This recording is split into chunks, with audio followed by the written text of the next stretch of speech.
Bonjour à toutes, bonjour à tous. Bienvenue au CIRA Food Forum, CIRA Lyon. Bonjour à ceux qui sont présents, bonjour à ceux qui sont derrière leur écran.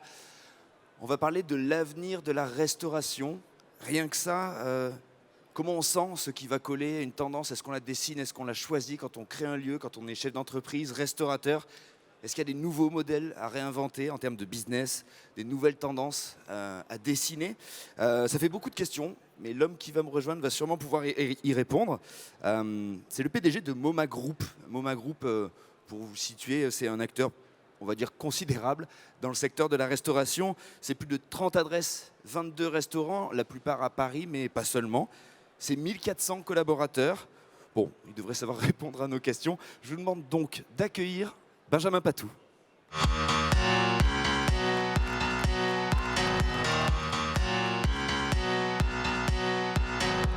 Bonjour. Bonjour. On a beaucoup de questions. L'avenir de la restauration, c'est un vaste sujet. Peut-être pour démarrer, si vous deviez vous présenter ou plutôt raconter ce que vous faites, décrire votre métier, vous diriez quoi? Quand j'essaie d'expliquer effectivement à mes enfants ce que je fais comme métier, tout simplement, le métier c'est maintenant dans la restauration, c'est le métier de l'hospitalité, de la réception en fait, et de manière un petit peu plus poétique et un petit peu plus, un peu moins terre à terre, je dirais que mon métier c'est le plus beau métier du monde, c'est celui de donner du plaisir aux gens. Voilà. Je pense que profondément, je le considère presque comme une mission. Voilà, c'est-à-dire que nos métiers, je pense, de l'hospitalité, le dénominateur commun et le moteur numéro un, c'est l'envie de donner du plaisir aux gens. J'ai lu cette phrase, je ne sais pas si elle est de vous, mais on parle effectivement d'hospitalité comme un art de recevoir, un privilège qui demande un engagement sincère, un souci du détail permanent et un solide esprit d'équipe. C'est marrant cette idée que recevoir est un privilège. C'est pas commun, c'est pas une évidence pour tout le monde, j'imagine. C'est une belle définition. Oui, c'est un privilège. Moi, je dis toujours que pour faire nos métiers qui sont des métiers qui sont en réalité si beaux mais si durs, parce que c'est des horaires très compliqués, c'est des exercices de vie, des contraintes, des sacrifices pour tout le monde, pour l'entrepreneur, pour le restaurateur, mais pour nos collaborateurs également, les cuisiniers, les gens en salle. On le sait, il y a 200 000 emplois qui manquent dans la restauration. On a du mal à recruter, c'est pas étonnant, parce que c'est un métier qui est très dur. Mais pour pouvoir faire ce métier, je pense que, ma profonde conviction, c'est qu'il faut deux choses. Il faut, c'est évident ce que je vais dire, mais quand même, il faut aimer ce job. Et deuxièmement, il faut aimer les autres. Voilà. Et profondément, que si on n'a pas d'amour pour les autres, en fait, on ne peut pas bien faire ce métier, on ne peut pas le faire sur la distance. On ne peut pas vouloir se mettre à la place de nos clients, et donc on ne peut pas vivre ça comme un privilège. Voilà. Ça, c'est les qualités qu'il faut avoir, c'est le côté humain de ce métier-là. Il y a un théâtre, et ça, dans lequel ces valeurs prennent lieu, le restaurant, le lieu. Je le disais pour vous présenter, vous en avez créé quelques-uns. Aujourd'hui, MoMA Group, c'est pas mal d'adresses. 22 restaurants 26 maintenant, oui. 26, bon. 26 restaurants avec des identités très marquées. Comment vous envisagez les lieux? Qu'est-ce qui vous inspire? Comment, quand vous arrivez dans un endroit, vous pensez le projet? C'est une bonne question. Je dirais qu'en fait, comme toute entreprise, comme tout projet entrepreneurial, on part toujours d'un manque, d'une problématique de marché. Voilà, je pense que quand Google s'est créé, ou quand Elon Musk a créé Tesla, ça part toujours d'un moment donné d'un manque. L'inspiration et la création de concepts de restauration, moi j'essaie d'appréhender de la même manière. Voilà, c'est-à-dire en fonction de l'endroit où vous êtes, dans la ville dans laquelle vous êtes, vous regardez un petit peu l'offre, vous regardez tout ce qui se passe, et là vous pouvez dire, tiens, quelle est l'histoire que je dois raconter pour intéresser les gens et intéresser les clients. Oui, mais il y a un ADN dans les adresses, même si elles sont toutes très différentes et très marquées. Il y a un ADN, il y a des valeurs qui sont communes. à tous les restaurants de votre groupe, j'imagine. L'ADN, c'est surtout, oui, un ADN, et il y a surtout entre guillemets, une recette qu'on essaie d'appliquer depuis le début à chaque création. La recette, ça repose sur 3 piliers.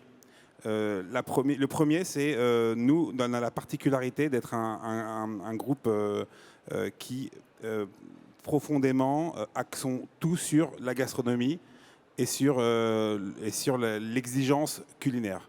Je dis ça, mais en fait, on est assez singulier, on est assez isolé même dans cette démarche. Et, tant et si bien que notre spécialité, en fait, c'est de travailler et de s'associer avec des chefs, des grands chefs, parfois des immenses chefs, des énormes stars, parfois des chefs plus jeunes, moins connus, à qui on va donner leur chance. Mais on part vraiment de la gastronomie, ça c'est le pilier numéro 1. Le pilier numéro 2, c'est le lieu, le décor, le cadre, l'architecture. Donc, on fait appel à des designers et des architectes d'intérieur. On a cette petite particularité et cette petite fierté, si je puis dire, d'avoir fait appel, d'avoir lancé des architectes d'intérieur qui n'étaient pas du tout connus, à qui on a donné l'opportunité de démarrer et qui sont devenus par la suite des très très grandes références et des immenses stars comme Laura Gonzalez, Sarah Lavoine, Alexis Mabi maintenant, Dorothée Delay avec qui on a fait Mimosa.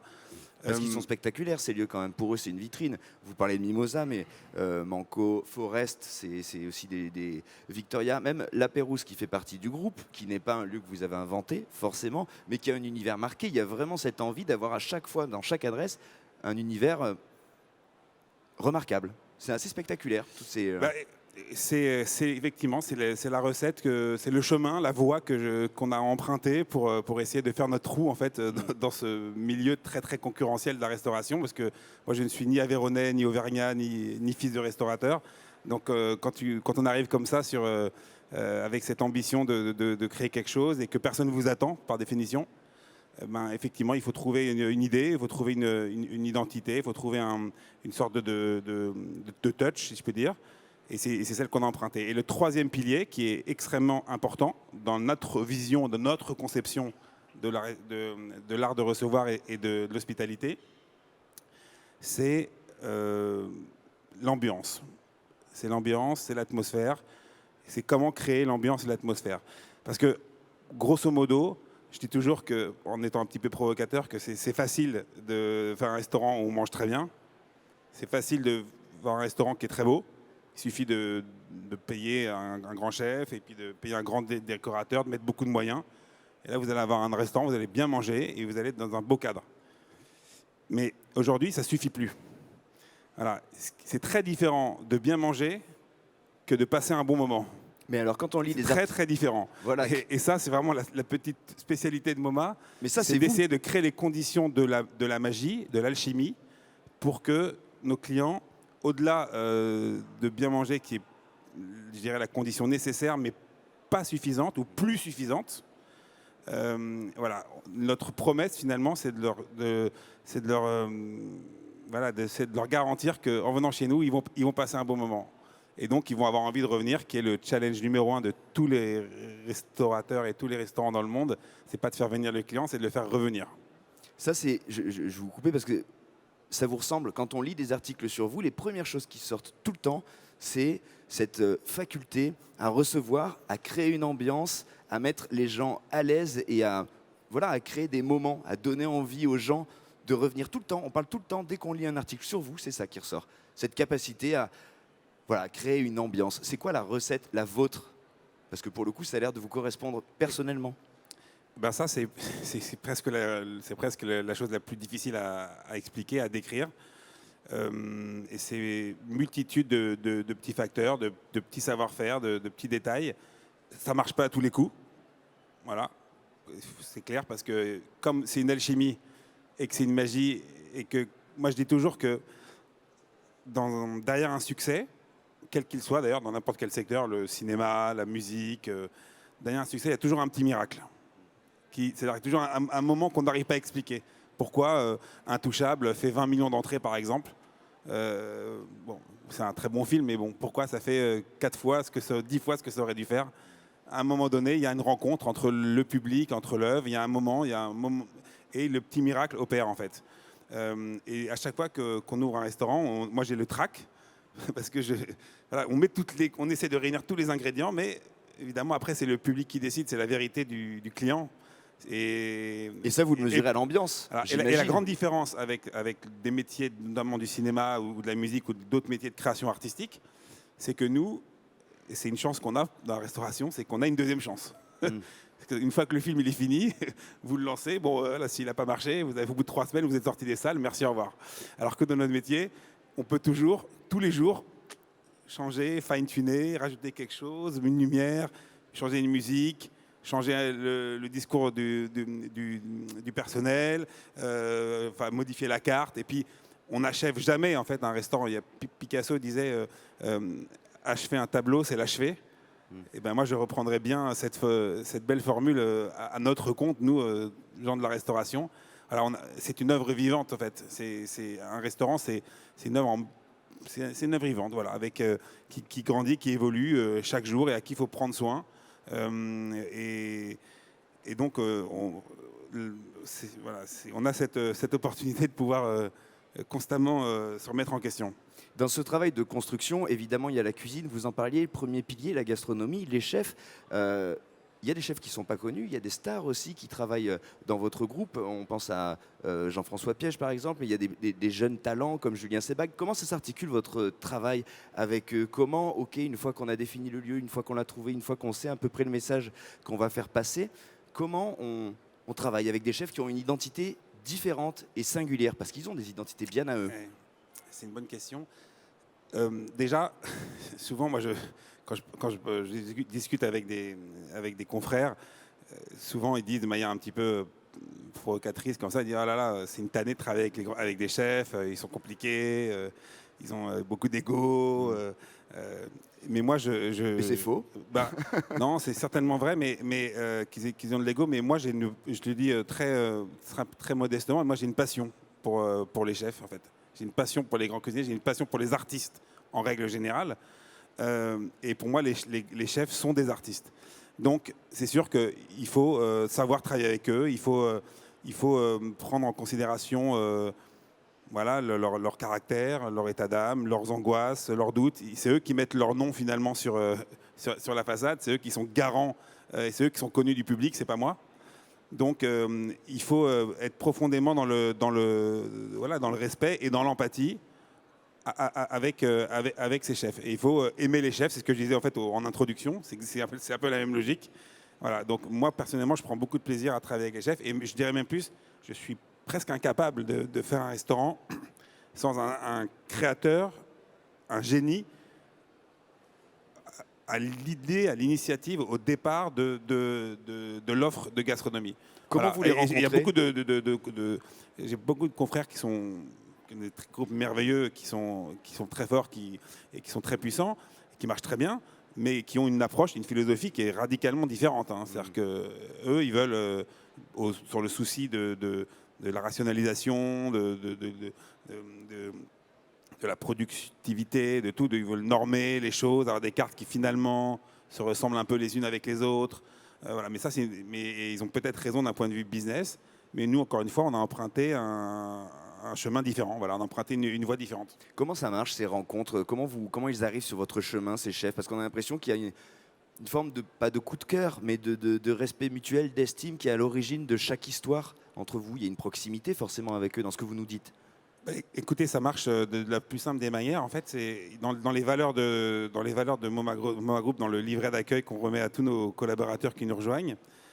Dans les valeurs cardinales de Moma, je prône la curiosité comme étant une des premières qualités qu'il faut avoir quand on vient travailler chez Moma.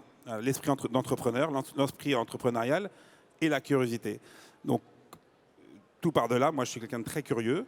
Je voyage beaucoup, j'aime m'intéresser, donc je lis, je regarde ce qui se fait, je découvre, j'ouvre la porte. Et voilà, et donc ça me donne des idées, ça m'inspire en fait au quotidien pour rencontrer, faire ces rencontres. En fait, quand vous êtes curieux, vous faites des rencontres, ça va toujours en fait de pair. Et parfois, il y a des belles rencontres, des merveilleuses rencontres, et c'est ça qui donne, c'est le point de départ en fait de l'aventure. On dit tiens, j'ai envie de faire un truc avec toi, tu m'inspires. Nous, on a à peu près une réputation à peu près correcte de savoir-faire, donc la confiance se crée rapidement. Et puis après, on écrit les histoires ensemble. Voilà. Est-ce que vous avez perçu au cours des dernières années, après les crises qu'on a traversées, des changements de vision? Est-ce que vous envisagez les projets différemment? Là, vous nous parlez de la création d'une idée avec la rencontre d'un chef et donc de son univers. Est-ce que maintenant, après tout ce qu'on a vécu, vous pensez les restaurants, les lieux, les expériences, voire même les business models d'une autre manière? Oui, parce qu'en fait, moi, je vis avec l'idée profondément ancrée que c'est de plus en plus dur et que la concurrence est de plus en plus dure et que le métier est de plus en plus difficile et que avec tous les problèmes d'inflation, de pouvoir d'achat, avec la disruption des métiers de bouche, de l'alimentation, la facilité des plateformes pour venir vous livrer à domicile en 7 minutes des choses qui sont toutes aussi bonnes les unes que les autres. Ça devient tellement facile que, évidemment, que notre métier, il est potentiellement un peu en danger, quoi. Enfin, une certaine vision du métier traditionnel est potentiellement un peu en danger. Donc, moi, ce que ça a changé, ce que ça a accéléré, c'est l'idée de dire que on est en concurrence avec beaucoup d'actes de divertissement, en fait. Personne ne le théorise comme ça, mais moi, je l'ai théorisé comme ça vraiment depuis longtemps. Quand on me dit, souvent on me pose la question, on me dit quels sont vos plus gros concurrents? Alors évidemment, on s'attend à se dire, tiens, à Paris, ben, c'est Cost, c'est Netflix. Je dis pas du tout, je dis voilà, nos plus grands concurrents, c'est le PSG, oui. C'est le théâtre, c'est le cinéma, c'est Marvel. Le plus dangereux depuis quelques années, c'est Netflix. Voilà, parce qu'aujourd'hui, vous avez un abonnement Netflix et vous avez Deliveroo, ben, vous pouvez passer une soirée géniale qui va vous coûter 12 € et en restant chez vous tranquillement au chaud. Quand, en plus, vous avez des administrations qui, pour le bien collectif, prennent des décisions qui entravent la mobilité, par exemple, dans Paris. Quand, en plus, vous avez des problèmes de sécurité. Bref, tous les obstacles, ils s'accumulent. Et donc, mais nos clients, c'est les mêmes, en fait. Les hommes et les femmes, on est tous pareils. On est début de semaine, vous dites, tiens, le week-end prochain, qu'est-ce qu'on fait? Jeudi soir, on a un temps libre, qu'est-ce qu'on fait? On va au cinéma, on va au restaurant, on va au théâtre, on va regarder un match de foot. Voilà. Alors le spectacle, en ce moment, le Paris Saint-Germain est un peu moins concurrent parce que ça fait 3-4 semaines qu'ils font des mauvais matchs. Donc du coup, c'est un peu moins dangereux. Mais c'est vrai que, en tout cas, il y a ce raisonnement en fait, de dire on se doit d'être vraiment très fort et d'avoir une expérience à offrir qui tienne vraiment la route. Alors le mot expérience, c'est un mot que j'aime pas trop parce qu'il est très galvaudé. Aujourd'hui, n'importe quelle marque de n'importe quel secteur va vous vendre une expérience. Genre vous allez louer une voiture, vous allez vivre une expérience. Non, bon, mais c'est toujours un petit peu. Je me méfie des grandes tendances, mais dans notre métier, c'est vraiment profondément ça, quoi. Les gens, ils achètent à un moment, ils ne viennent plus au restaurant tout simplement pour manger. Parce que si vous êtes dans cette approche-là, la concurrence, voilà, quand vous pouvez manger aussi bien pour 4 fois moins cher, de manière beaucoup plus simple chez vous, si vous n'offrez que le fait de bien manger, concurrentiellement parlant, vous êtes très mal. Vous êtes potentiellement en grand danger. Donc voilà, ce que ça a changé, c'est cette vision de se remettre en question en permanence et de dire il va falloir mettre le paquet pour attirer les clients, pour qu'ils aient envie de venir et qu'ils aient envie de revenir. Bon, c'est bien parce qu'on est dans une période charnière, mais tout ça est plein d'espoir. Est-ce qu'il y a des questions dans la salle que vous voudriez adresser à M. Benjamin Patou? Oui, une question. Juste là, on va vous apporter un micro. Bougez pas, il va venir de quelque part. Une question là, je ne sais pas qui doit apporter. Ah, il est là.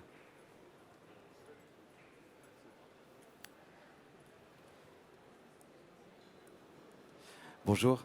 Bonjour. Vous avez parlé en premier pilier, j'aime beaucoup vos 3 piliers, enfin, je m'y retrouve beaucoup. Vous avez parlé de la gastronomie que vous avez citée en 1, et vous avez parlé du lieu en 2, et de la création d'un bon moment de loisirs en 3.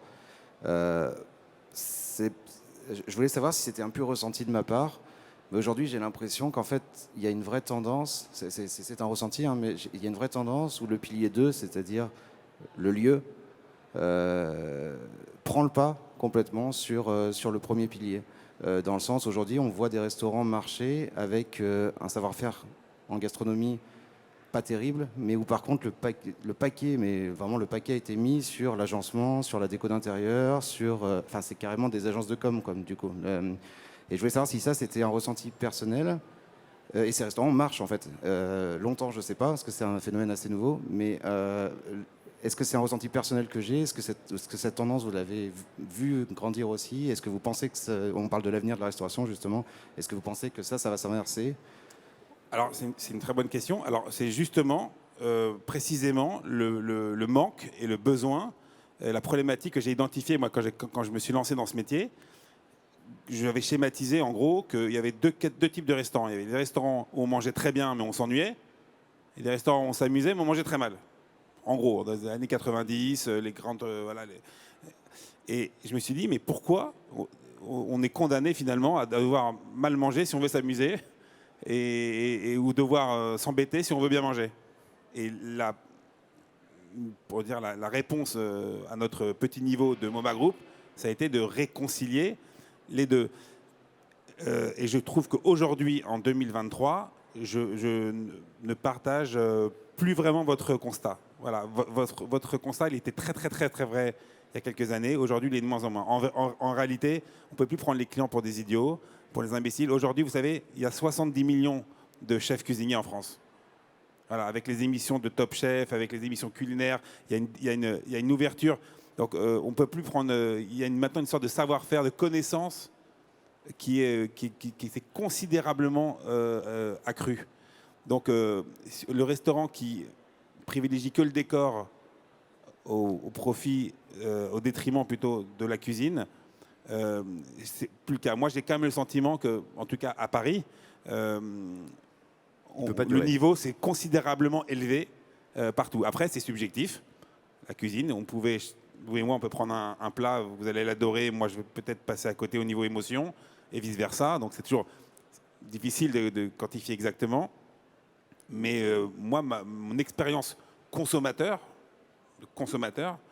c'est vraiment de dire que le niveau a énormément, énormément progressé.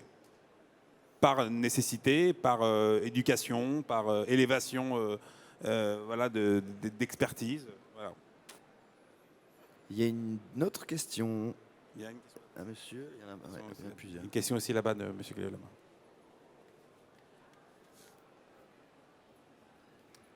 Bonjour monsieur, vous avez dit qu'il manquait environ 200 000 travailleurs dans les métiers de la restauration. Il y a des restaurations aujourd'hui qui ferment parce qu'ils n'ont pas de personnel. Quelle capacité, quelle volonté, quelle possibilité vous avez en tant que chef d'entreprise d'augmenter tous ces petits métiers, plongeurs, cuisiniers, serveurs et autres, quelles sont vos possibilités réelles? Est-ce que je peux juste ajouter quelque chose? Parce qu'après, en termes de temps, ce sera notre dernière question. Est-ce que, par rapport à ce que dit monsieur, il y a aussi des nouveaux modèles de management à réinventer, compte tenu de ces considérations et de cette difficulté-là? Alors, nous sommes dans une niche particulière concernant la pénurie de personnel et les réponses. On a la chance, l'immense chance et privilège d'avoir des belles maisons, des beaux établissements avec des chefs inspirants, ce qui fait que mécaniquement, on attire une clientèle, je dirais, qui a les moyens, qui a le pouvoir d'achat de venir chez nous, parce qu'on a des tickets moyens qui sont assez élevés, et donc qui donnent des pourboires, en fait. Je rentre un peu dans le détail, mais c'est-à-dire que nos collaborateurs, ils doublent minimum, ils doublent tous leur salaire par rapport avec le pourboire, voire même plus en fonction des maisons dans lesquelles ils travaillent. Voilà, donc nous, à notre niveau, on a augmenté environ de 15% tous nos collaborateurs là, depuis la reprise du Covid. Est-ce que c'est suffisant pour eux? Probablement non. Quand vous voyez les problèmes de logement, les problèmes de mobilité, quand à la fin des services, à 1h du matin, 1h30 du matin, les transports en commun sont fermés, comment ils rentrent chez eux? comment ils se logent. Est-ce qu'ils se logent en banlieue? Oui, mais après, ils ne peuvent pas rentrer chez eux. Donc, en fait, c'est une problématique qui est évidemment, qui n'est pas au niveau, dont la réponse ne peut pas être au niveau de l'entrepreneur et de l'employeur et du restaurateur. On a notre part, évidemment, on doit contribuer, mais c'est une réflexion qui est plus large, à mon avis. Merci beaucoup. Je suis désolé s'il y a d'autres questions, peut-être qu'on pourra en parler après, mais pour nous, le chrono est écoulé. Merci Benjamin Patou, merci d'avoir partagé votre expérience avec nous et votre expertise. Merci beaucoup. Merci beaucoup, merci.